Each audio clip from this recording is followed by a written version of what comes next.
Pasok. Sige pa. Then, widen.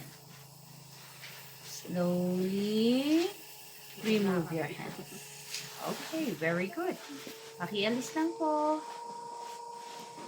I-compress ko lang ang bottom part niya. Pahawak ng kamay, gagawa tayo ng cylinder together. So, dito sa loob ang isa. Teka lang, sir. Yan. Dito sa loob ang isa, sa labas naman ang isa. Magkaharap sila dapat. Relax ka lang. Walang pressure. Just Relax slide lang. up.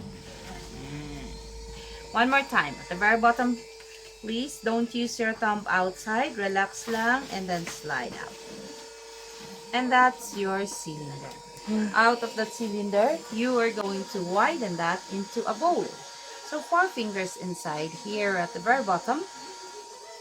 Are you there? Yeah. Tulak mo siya palabas, dahan-dahan. Straight lang po, sir, hindi nakaganyan. Up to the tip, hold at the very, very top. Release. Isa pa. Isa pa. Tulak palabas para lumawak. Wala lang pressure sa right, ha? Yan. Support lang si right. Up to the tip. Hold at the very, very top. Release. Sit down. Isa pa. Sabi niya. Tulak.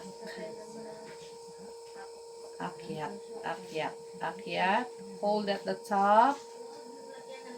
Release. Parang wala namang nangyayari sa ginagawa mo, sir. Ayan. Tulak mo. Ayun. Yan. Para naman lumawak. Akyat. Hold. Release. No, no, no. Sige, ayusin lang natin yan. Eto. Ito, may nangyari na. Di ba? Kitang-kita. Go, daddy, daw. Akyat. Akyat. Dito kasi nag-stop ka ng magtulak. At least sa baba nagtulak po kayo. Pero dito parang natakot ka ng magtulak. Ibuka mo lang para naman magkasya ang sinigang. Yun. Pwede na yan sa sinigang. Yay! Oh, ano? Ang bolo. Luto ka na ng sinigang. Pwede na yan sa sinigang. Yan. Pwede nang magsabaw si daddy. So, Shan, next. Flat hands. Haha, bitin mo.